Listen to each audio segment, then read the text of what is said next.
दोस्तों नमस्कार, मैं हूं जयश्री नागदा और आप देख रहे हैं बेबाक बोल। दोस्तों लगता है कि भारत में तो किसी की इतनी हिम्मत है ही नहीं कि गौतम अडानी के खिलाफ कोई जांच की जा सके। लगातार उनके ऊपर लग रहे आरोपों पर विपक्ष बड़ी मुस्तैदी से जुट गया कि किसी की तरह से संसद में ही सही पर गौतम अडानी के ऊपर एक बार जबरदस्त बहस हो जाए, चर्चा हो जाए। लेकिन मजाल है कि एक भी दिन सत्ता पक्ष इस मुद्दे पर बहस के लिए राजी हुआ हो। शीतकालीन सत्र के दौरान पूरे देश ने देखा कि किस तरीके से विपक्ष लगातार अड़ा रहा कि गौतम अडानी पर एक बार चर्चा हो। लगातार अलग अलग तरीकों से उन्होंने प्रदर्शन करने की भी कोशिश की। कभी वो बैग लेकर के आ रहे थे, कभी वो मानव श्रृंखला बना रहे थे। मोदी अडानी एक हैं, इसको लेकर के भी कई जगह एक नारे की तरह उसे लिया गया ताकि कहीं ना कहीं सत्ता पक्ष इस बात के लिए मजबूर हो जाए कि गौतम अडानी के ऊपर अमेरिकी अदालत ने जिस तरीके से एक्शन लिया या आरोप लगाए हैं उसके ऊपर भारत में भी एक बार उन पर जांच बिठाई जाए। ये मांग लगातार विपक्ष करता रहा, लेकिन सत्ता पक्ष इससे बचता रहा और पूरा का पूरा शीतकालीन सत्र, आप जानते हैं कि पूरा शीतकालीन सत्र निकल गया, लेकिन सत्ता पक्ष इस बात के लिए राजी नहीं हो पाया। 3 मुद्दे लेकर के विपक्ष लगातार अड़ा रहा, जिसमें सबसे पहला था गौतम अडानी, दूसरा था संभल हिंसा और तीसरा था मणिपुर हिंसा। इन तीनों ही मामलों पर सत्ता पक्ष बचता रहा। तीनों ही मामले बिना चर्चा, बिना बहस के यूं ही रह गए और पूरा शीतकालीन सत्र केवल और केवल विपक्ष के विरोध में ही निकल गया। लेकिन दोस्तों ऐसा भारत में हो सकता है, ऐसा भारत में ही हुआ है। लेकिन अगर हम ये सोचें कि ऐसा विश्व में और कहीं नहीं होगा या गौतम अडानी के ऊपर कोई और इसके ऊपर एक्शन नहीं लेगा या इनके ऊपर जांच नहीं बिठाई जाएगी, तो ऐसा नहीं है दोस्तों। और इसी बात को लेकर के अब गौतम अडानी और बीजेपी बहुत भयंकर तरीके से फंस गए हैं। ऐसा मैं क्यों कह रही हूं? क्योंकि एक खबर है दोस्तों जो मैं अभी आपको बताऊंगी। वो खबर यह है कि अमेरिकी अदालत ने गौतम अडानी के खिलाफ संयुक्त आपराधिक नागरिक मुकदमा चलाने का आदेश दिया है। न्यूयॉर्क की एक अदालत ने उद्योगपति गौतम अडानी के खिलाफ 3 मामलों को एक संयुक्त मुकदमे में जोड़ दिया है। इसका मतलब यह है दोस्तों कि 3 मामले उन्होंने क्लब कर दिए हैं। अब एक ही अदालत में ये तीनों मामले एक साथ सुने जाएंगे। आरोपों में सौर अनुबंधों के 265 मिलियन अमेरिकी डॉलर्स की रिश्वत शामिल है। अदालत ने कहा कि न्यायिक दक्षता को बढ़ावा देने के लिए और परस्पर विरोधी कार्यक्रमों से बचने के लिए यह निर्णय लिया गया है। ये सभी मामलों को जिला न्यायाधीश निकोलस जी गार ऑफिस को सौंपेगा, जो अडानी के खिलाफ आपराधिक मामलों की देखरेख भी कर रहे हैं। कोर्ट स्टाफ को मुकदमों का तुरंत निपटारा करने का निर्देश दिया गया है। इस संबंध में ईस्टर्न डिस्ट्रिक्ट न्यूयॉर्क कोर्ट ने 12 दिसंबर 2024 को आदेश जारी किया था, मगर ये जो आदेश है अब जाकर सार्वजनिक हुआ है। सोचिए दोस्तों कि अब ये मामला कितना बड़े लेवल पर पहुंच चुका है और अब गौतम अडानी के ऊपर जब एक ही अदालत में 3 मामलों की सुनवाई एक साथ होगी, क्योंकि ये सारे मामले जो 3 मामले थे उनको क्लब कर दिया गया है और जब इन पर अब सुनवाई होगी तो क्या इसका असर भारत सरकार पर और भारत में बाकी सारी चीजों पर नहीं होगा? क्योंकि ये पूरे देश ने देखा है दोस्तों कि किस तरीके से एक व्यक्ति, एक उद्योगपति गौतम अडानी के चक्कर में पूरा भारत लगातार भुगतता रहा है। ऐसा मैं क्यों कह रही हूं? क्योंकि जब जब दोस्तों गौतम अडानी के ऊपर कोई आंच आई है, गौतम अडानी के खिलाफ कोई बात, कोई केस आया है या कोई आरोप लगा है, तो हमेशा से बीजेपी या केंद्रीय सरकार फ्रंट में आ गई है, उनको बचाने के लिए आगे आ गई है। मजाल है कि एक बार भी इतना कहने पर एक बार उन पर जांच बिठा दी जाती। गौतम अडानी को बचाने के लिए यहां पर क्या कुछ खेला होता है दोस्तों, ये लगातार हम आपको बताते हैं। जब जब गौतम अडानी के ऊपर इस तरीके का कोई संकट का बादल मंडराता है, तब तब भारत के अंदर ऐसी कई सारी चीजें हो जाती है जो लगता है कि ध्यान भटकाने के लिए की जाती है। मुझे इससे ऐतराज नहीं है ये बात कहने से, या मुझे जरा भी डर नहीं है कि यहां पर मॉब लिंचिंग्स तक हो जाती है, हिंदू मुस्लिम दंगे तक भड़का दिए जाते हैं। अगर आप पिछले कुछ सालों का रिकॉर्ड देखेंगे तो आप पाएंगे कि ध्यान को भटकाने के लिए ऐसी ऐसी कुछ चीजें हो जाती है कि पूरा का पूरा आपका जो मेन फोकस होता है वो शिफ्ट हो जाता है, क्योंकि वहां पर मोदी जी का खास, जिन्हें हम गोदी मीडिया कहते हैं, वो भी फंस जाता है कि अब हम न दिखाएं तो कैसे न दिखाएं, और दिखाएं तो फिर हम सत्ता के चाटुकार कैसे बने रहेंगे। और यही वजह है कि पूरा का पूरा फोकस शिफ्ट कर दिया जाता है और कुछ ऐसी चीजें क्रिएट की जाती हैं जिससे कि आम जनता का भी ध्यान अडानी मुद्दे से हट जाए। किसान आंदोलन के दौरान भी गौतम अडानी को लेकर के कई आरोप लगे, महाराष्ट्र चुनाव के दौरान भी गौतम अडानी को लेकर के कई आरोप लगे। लगातार दोस्तों, जब इलेक्टोरल बॉन्ड्स का मामला जब सुप्रीम कोर्ट के जरिए खुला था, तब भी गौतम अडानी के कई मामले खुले, लेकिन बावजूद इसके सरकार एक व्यक्ति का पक्ष लेने के लिए पूरे देश की साख को दांव पे लगाने को तैयार है। याद कीजिए दोस्तों, राहुल गांधी ने इस मुद्दे को उठाया था और एक बार नहीं बार बार उठाया था। सुनिए राहुल गांधी ने क्या कहा था। फाइनेंशियल टाइम्स में एक आर्टिकल आता है, अदानी जी इंडोनेशिया से कोल खरीदते हैं, उसके प्राइस को इन्फ्लेट करते हैं और हिंदुस्तान के जो पावर कंपनीज हैं उनको वो कोयला इन्फ्लेट करके बेचते हैं। हजारों करोड़ रुपए उन्होंने ऐसे ले लिए। जी आप मानव श्रृंखला बनाया आज आपने। आप अपना ही इन्वेस्टिगेशन कराओगे कभी? आप करा सकते हो अपना इन्वेस्टिगेशन?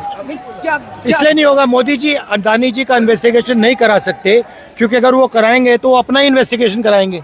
मोदी और अडानी एक है, दो नहीं है, एक। तो दोस्तों, आपको यह भी याद होगा कि राहुल गांधी किस तरीके से लगातार इस मुद्दे को उठा रहे थे, किस तरीके से वो ये चाह रहे थे कि बस आप जांच कर दीजिए।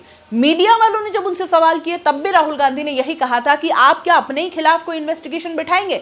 नहीं बिठाएंगे। इसी तरीके से मोदी भी अडानी के खिलाफ इन्वेस्टिगेशन नहीं बिठाएंगे, क्योंकि मोदी हो या अडानी एक ही बात है, दोनों एक हैं, इसलिए वो इन्वेस्टिगेशन नहीं बिठाएंगे।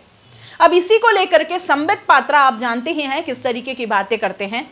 संबित पात्रा ने राहुल गांधी को इस मामले में देशद्रोही तक कह डाला था। अगर याद नहीं है तो देखिए ये वीडियो। मुझे आज एलओपी लीडर ऑफ अपोजिशन को देशद्रोही कहने में किसी प्रकार की कोई संकोच मुझे महसूस नहीं हो रहा है। और निशिकांत दुबे को आप कैसे भूल जाएंगे? इनकी डिग्री को लेकर ही इनके ऊपर सवाल है, जो कि अभी तक इनसे सॉल्व नहीं हो पा रहे हैं, वही चीजें क्लियर नहीं हो पा रही हैं। लेकिन ये साहब सदन के अंदर अमेरिका को दुश्मन बता रहे थे। ये ऐसी कई सारी बातें वहां पर सदन में जॉर्ज सोरोस और पता नहीं क्या क्या बोल करके एक तरीके से इन्होंने, मैंने पिछले वीडियो में भी बताया था कि जब सदन के अंदर इस तरीके की बातें होती है तो वो बातें सिर्फ सदन के अंदर नहीं रह जाती, सदन में कही गई हर बात रिकॉर्ड में आती है, और रिकॉर्ड जो बातें वो रिकॉर्डेड कोई भी देख सकता है। और इस तरीके से जब अमेरिकी मीडिया के जरिए जब ये बातें पहुंचती है तो इस पर अमेरिकी सरकार ने आपत्ति भी जताई थी। ये आरोप सीधा सीधा लगाया गया था कि मोदी सरकार को डिस्टेबलाइज्ड करने के लिए या उनको कमजोर करने के लिए इस तरीके के बार बार आरोप लगाए जाते हैं, और अमेरिका को भी इसमें घसीट लिया गया। क्यों? कारण वही था। तो दोस्तों, निशिकांत दुबे ने इस तरीके से अमेरिका के ऊपर ही जॉर्ज सोरोस और राहुल गांधी को एक तरीके से कटघरे में खड़ा करके किसी न किसी तरीके से गौतम अडानी से ध्यान भटकाने की पूरी कोशिश की थी, और इस पर अमेरिका से आपत्ति भी आई थी। और अब जब सवाल ये उठ रहे हैं कि मोदी जी को अभी तक ट्रंप के शपथ ग्रहण समारोह का न्योता क्यों नहीं मिला है, तो इसका ये भी एक बहुत बड़ा कारण सामने आ रहा है, जिस पर उन्होंने कड़ी प्रतिक्रिया दी थी पहले ही।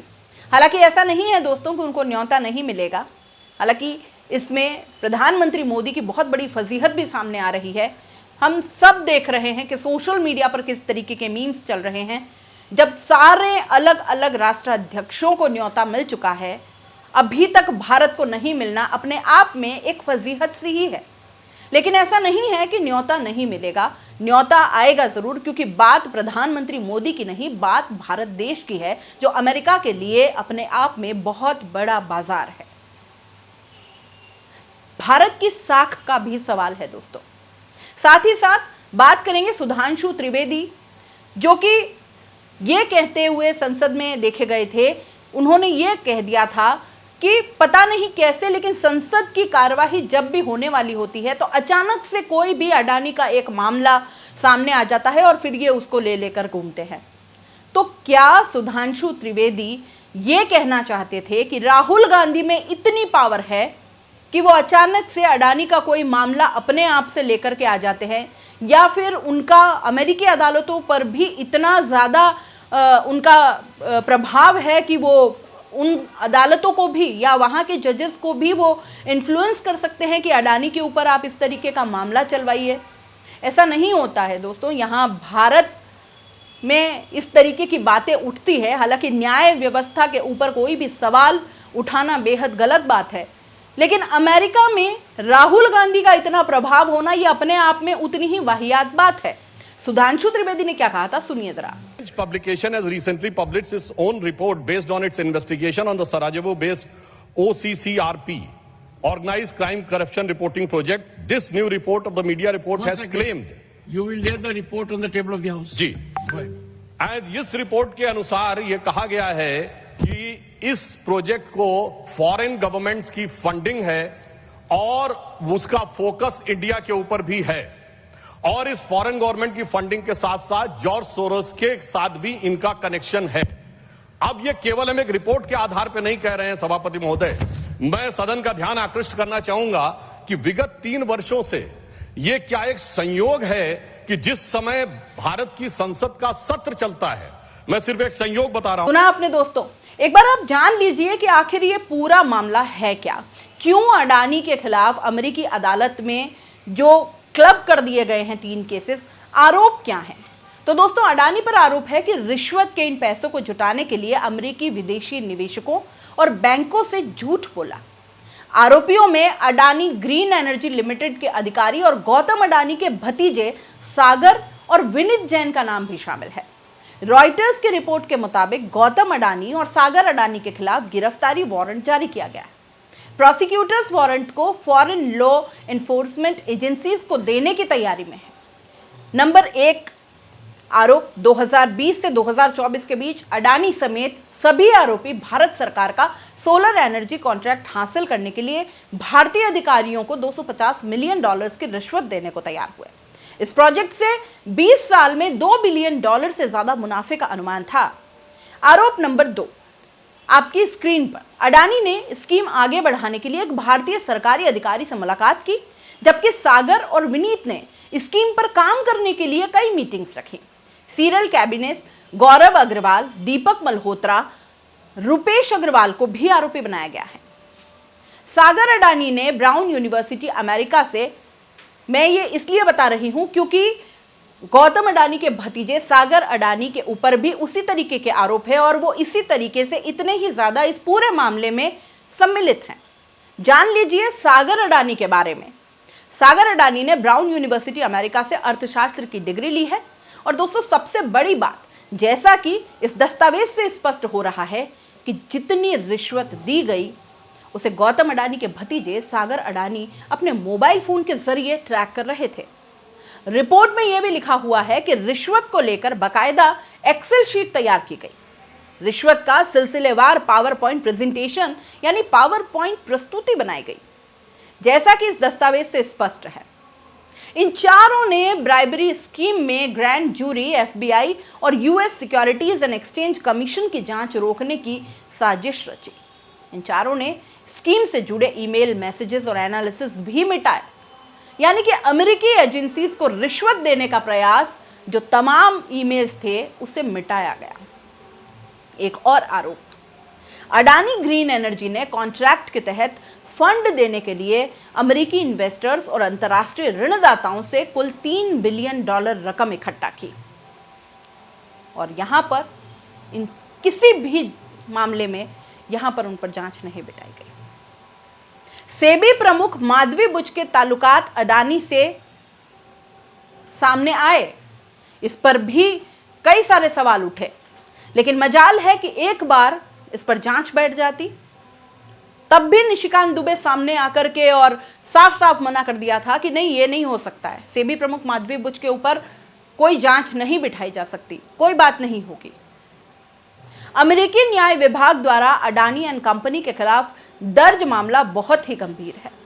इस मामले में आरोप लगाया गया है कि अडानी एंड कंपनी ने solar energy corporation of India limited, जो कि ministry of new and renewable energy के अधीन एक सार्वजनिक उपक्रम है, इसका उपयोग राज्य सरकारों पर दबाव डालने के लिए किया गया ताकि वे उनकी कंपनी से सोलर पावर खरीदें, यानी कि मोदी सरकार का जो मंत्रालय है उसका इस्तेमाल किया जा रहा था राज्य सरकारों पर दबाव डालने के लिए।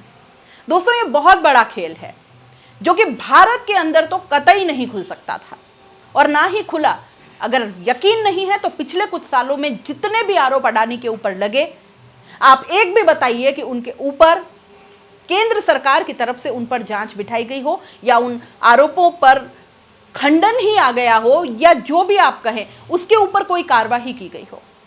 इसीलिए विपक्ष लगातार उन पर बहस चाहता था, लगातार उन पर कार्रवाई की मांग कर रहा था और वो चाहते थे कि अडानी का सरकार के ऊपर कितना प्रभाव है ये सबके सामने आए। लेकिन भारत सरकार लगातार इस मुद्दे से दूर भागती रही और जहां जहां गौतम अडानी का नाम आता, सरकार बैकफुट पर आ जाती।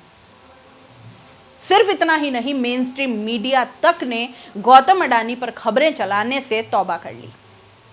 लेकिन अमेरिकी अदालत में अब उन पर 3 केस, 3 आरोप, 3 मामले क्लब कर दिए गए और एक ही अदालत के अंदर अब इस पूरे मामले पर सुनवाई होगी, जिससे जाहिर तौर पर जो भी सारी चीजें हैं वो सारी चीजें अब पूरी दुनिया देखेगी, भारत समेत।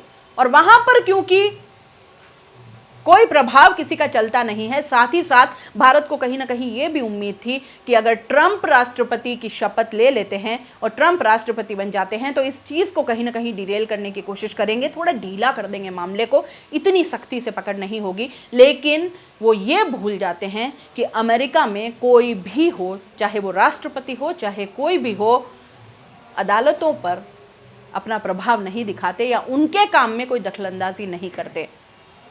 और इसी वजह से अब पूरी की पूरी उम्मीद है कि जब इन मामलों पर, अडानी पर, वहाँ की अदालतें जब जांच बिठाएंगी और जब वो सारा इन्वेस्टिगेशन होगा तो उससे भारत में भी कई सारी चीज़ें ज़रूर खुलेंगी। इस पूरे मामले पर दोस्तों आपका क्या कहना है? अपनी राय कमेंट बॉक्स में ज़रूर लिख भेजिएगा। जाते जाते चैनल को लाइक, शेयर और सब्सक्राइब जरूर कर दीजिएगा। नमस्कार।